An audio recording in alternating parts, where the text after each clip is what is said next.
about how fake the Christian community seemed to be. And he said, these people were really fake. After going a few times, I realized these people weren't really my friends.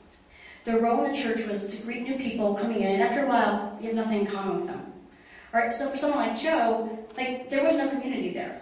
We'd go to church for, a couple weeks. People would be great to see you, shake his hand, give you a bulletin, but then there was no community. There was no follow-through. There was no friendship. Now, this kind of all was leading into these emotional experiences. So the logical inconsistencies really causing this kind of dissonance and this internal conflict. The best example I have of this comes from one particular narrative of a participant that I call Barclay. So we're just going to kind of walk with me as we talk about Barclay's experience. So Barclay says, I went to a performing arts high school with a very large gay population. Around the end of my freshman year, my best friend told me that I was gay. I'm going to situate Barclay in a little bit of context for you. Barclay talked about doing things like going to feed the homeless, going to feed the hungry, but then at the same time being taught that being homosexual was wrong. Homosexual people were immoral. Okay? He went to this performing arts high school where they had a really large pride alliance.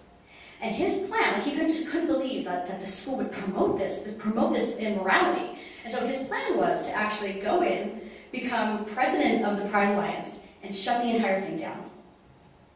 That was the plan. Okay? Then at the end of the freshman year, his best friend comes out and says, I'm gay. But that just rocked his world. Right? What's going on? He just didn't know really what to do with that, how to handle that. Okay? So when I asked him, so what's going on now? Your best friend just says, comes out to you, what are you thinking? What are you experiencing? And he says, it was this weird shift of, I should hate this person. But I can't. He's not a bad person. He's not immoral. He's a normal human being, better than half the Christians I know. Right? That just kind of that internal conflict just rocked him. It kind of just spiraled him into this huge emotional experience that wasn't good. Right? These emotional experiences, there were some consequences there. I'm going to use some delicate language, so I hope you don't mind. So when I asked, so what's going on? What's happening now? And he says, I was so mentally fucked at the time. I was most concerned with my well-being and base morality. I have a moral gay best friend. One of these things isn't right. One of these things isn't right. So, for Barclay, as well as other participants, attempts to kind of relieve this internal conflict and this dissonance also led to information seeking, but a slightly different type of information seeking. At this point, Barclay wasn't going to atheist literature. He wasn't going to online message boards. He wasn't, looking for stuff that would kind of solve this. He decided to go, right to the source. And he read the Bible cover to cover. Barclay says, I always saw the Christian community as hypocritical, preaching morals, expounding their virtuous lifestyle while living in the squalor of filth and self-deprivation. It started weighing on me of what is it to be moral? Who decides morality? And then I actually went back and read the Bible cover to cover. I was appalled at most of the moral teaching. This is clearly no way to live a moral lifestyle. Now, what Barclay's talking about here is very consistent in what is in the scarce sociological literature about deconversion, and that's a lot of people who do go and actually read the Bible cover to cover oftentimes leave. They oftentimes leave religion.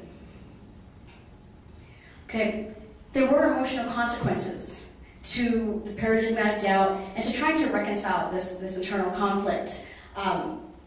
The emotional consequences were substantial, and for some became a catalyst for depression and really did affect in a very negative way people's self-worth.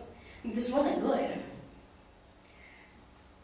I was saying when I was showing you the big model, everything that's happening up in the front, all of these experiences are happening very gradually, right? But the moment of deconversion, for not all, but for many of the participants, were instantaneous.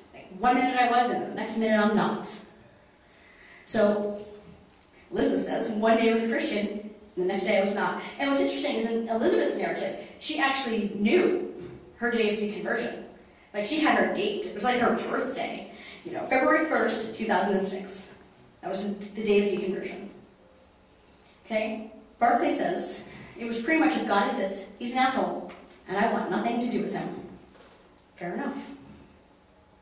I think my favorite narrative in terms of the moment of deconversion, though, comes from Adam. So let me situate this in a little bit of context for you. I'm actually going to pause that for a moment. Adam was the on-fire Christian. He was the one who was working so he can send his friends to Bible camp. He was married. He goes on vacation to Mexico with his wife and her family. And he's leading this Bible study. So every day they decided they were going to have a Bible study. Well, on the last day, he leads the Bible study. But before the trip, he actually buys Richard Dawkins' book, The God Delusion. Doesn't read it until the plane ride home. This is fantastic. He says, so on the plane ride home from Mexico, I was reading. I had a moment where I was reading through one of the arguments that he made, Dawkins, in his book. And as I'm reading through, I was like, okay, I accept your premise. Okay, go. I follow step by step with the arguments, and it gets to the end, and it was a correct argument. I accept the premise. I accept the arguments. I have no choice but to accept the conclusion. And I am like, fuck. Because I didn't expect that. I didn't know what that meant. So right there, you can see some of that existential crisis was starting to emerge through immediately. My wife is sitting next to me with her head on my shoulder sleeping. 18 hours ago, I was leading a Bible study. And now I just read this thing that says God doesn't exist, and I believe it. That was an instant moment of deconversion. And Adam had a lot to lose. So when rational choice theory is talking about, you want to maximize the benefits and minimize costs, not so much. Not here, at least. He waited a couple of days before telling his wife, and then he eventually told his wife. We'll talk about what happens then. So like I said, after that moment of deconversion, almost immediately there was this existential crisis, or these social crises that would emerge. So Adam goes, waits 4 days or so, goes home, decides, I'm not going back on this, there's no coming back. Decides to tell his wife. Tells his wife, who says nothing. Literally, she said nothing. She left. She just walked out and left. She eventually just divorced him, served him with divorce papers. The whole time, though, Adam was trying to figure out, well, what does this mean for me? What does it mean to be an atheist? What does it mean for my marriage? He didn't want to divorce his wife. He wanted to work through it. He was, totally fine with her, remaining an evangelical Christian.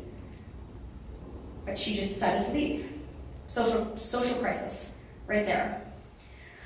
Elizabeth was actually forced to move out of her parents' house when she came out as an atheist. She was kicked out. And Rodney's parents just stopped playing for college. Said, well, if you're going to not be a Christian anymore, if you're not going to go to church, I'm not going to pay for school. Good luck, you're on your own. So the cost, was so much greater at the initial onset of deconversion for these participants. It was so much greater. It ended up working out, of course, for all of them. But when you're thinking about rational choice, they had to,